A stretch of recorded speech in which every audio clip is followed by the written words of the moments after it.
Good news! Good news on WCCO is back. This is our digital version of our feel good and uplifting Sunday morning show. So let's get right into it. Spring can bring a variety of weather, as you know, if you live around here. We really saw it firsthand this year. A mid-March blizzard dumped tons of snow across the state, but we wanted to know who won the contest. So we went out to one town in Wabasha County that actually got 25 inches of snow. John Lorison went to Kellogg to see how people there are celebrating the big win or loss, depending on how you look at it. I didn't ask for it. As he shovels out for more than 2 feet of snow, Jerry Collier can't recall another snowstorm quite like this one. It's a lot. It's the most we've had ever that I remember at one time. Across the street, neighbor Carl Holger agreed, while standing in a precarious spot. I'm looking up above our heads here. And it's ready to come down. It's ready to come down right on top of us, isn't it? Yeah. Carl and his wife spent Sunday afternoon hunkered down. Then they spent Monday morning wondering how they were going to clear off their driveway.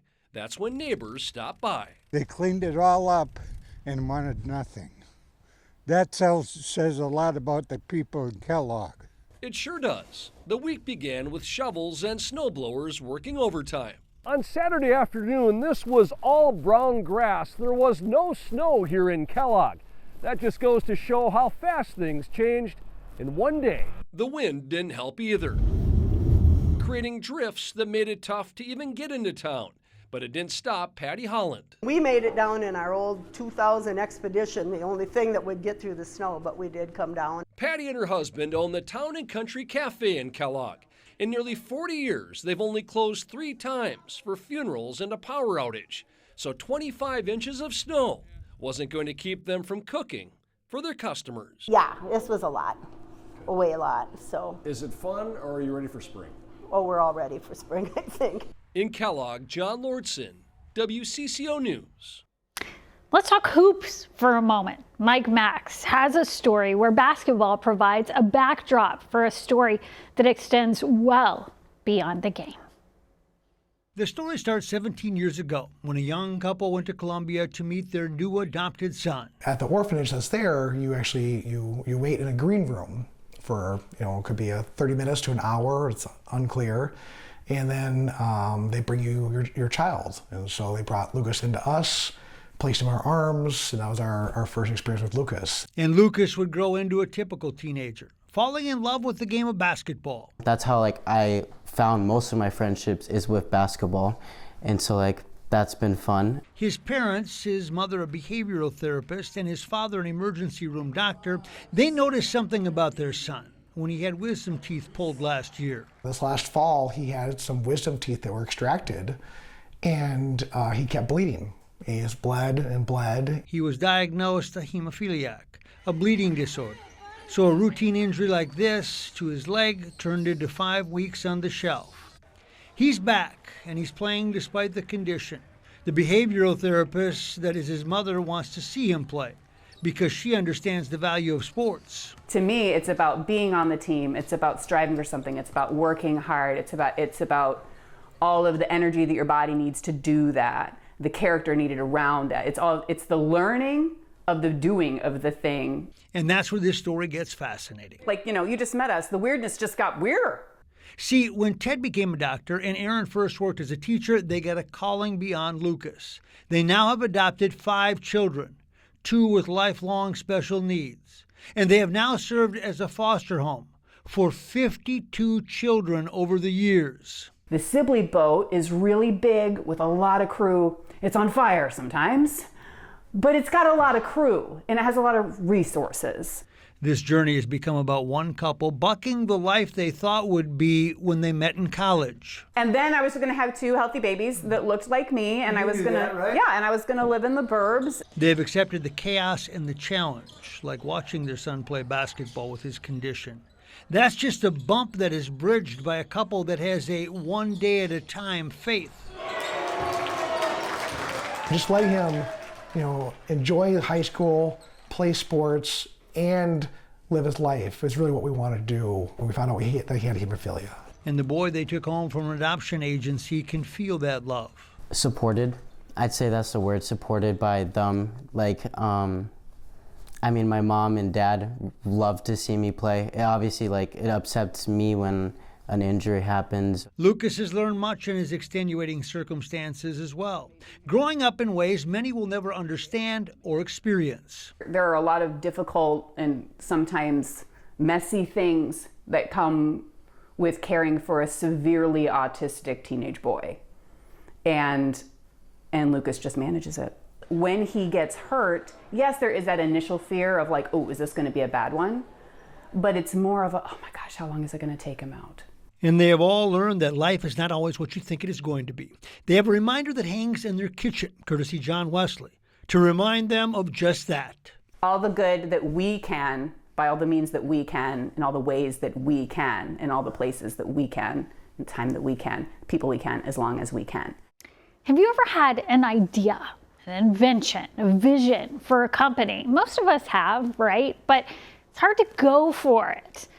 Well, two moms had an idea about how to best keep their babies close. As you were about to see, they truly went for it.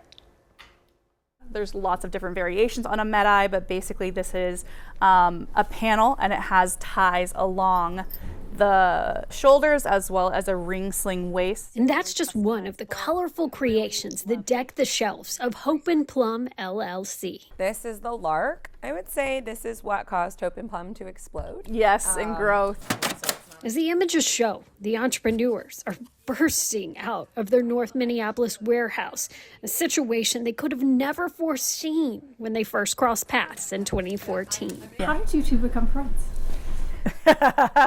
We met on the internet, how all great relationships begin. They first connected on a fertility tracking site, both hoping to become moms. We kind of like noticed we liked each other, so we're like, oh, do you want to hop onto Facebook Messenger? Be friends that way. So we leveled up to the next step. Sky lives in DC, Mallory in Minneapolis. From the start, the friendship clicked. And so did their growing families. She did cloth diapering and she did baby wearing and so she kind of inspired me. Like I loved the way she was parenting. So then I was like, I want to do that. And so she kind of inspired my parenting.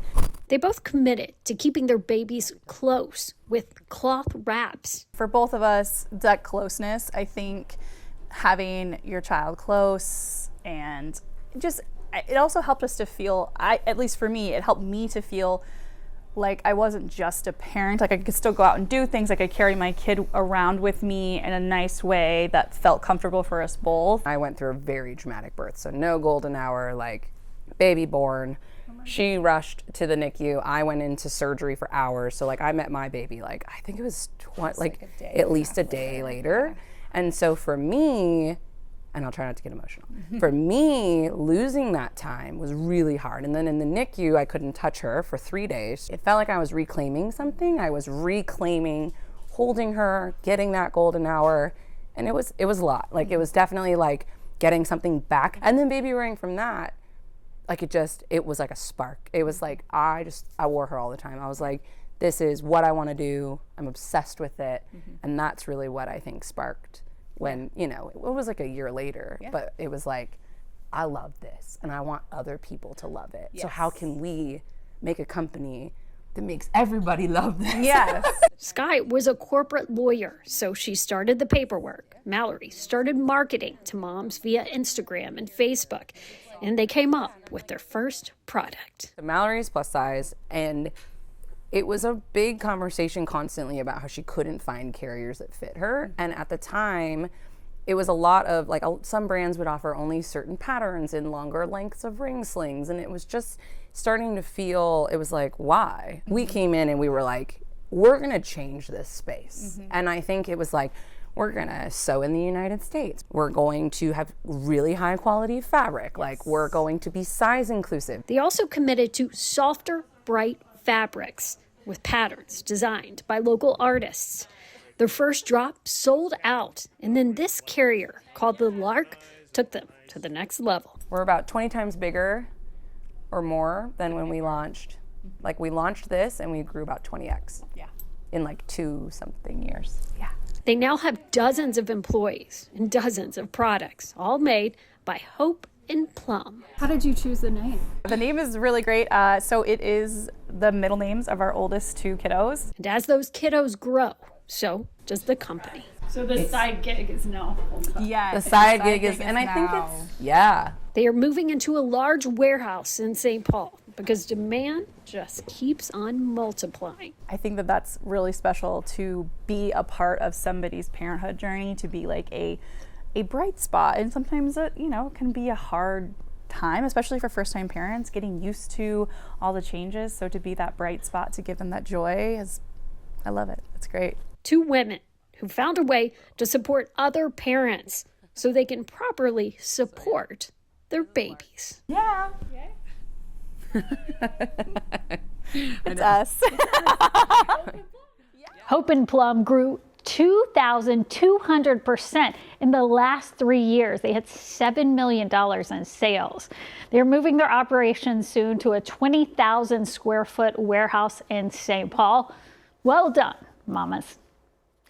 A hit drama is getting buzz for how real it feels. You probably watch it yourself. Well, it turns out there's a Minnesota doctor who is making sure that the show is authentic. Our Barrett Leon introduces us to a physician bringing medical accuracy to the Pitt.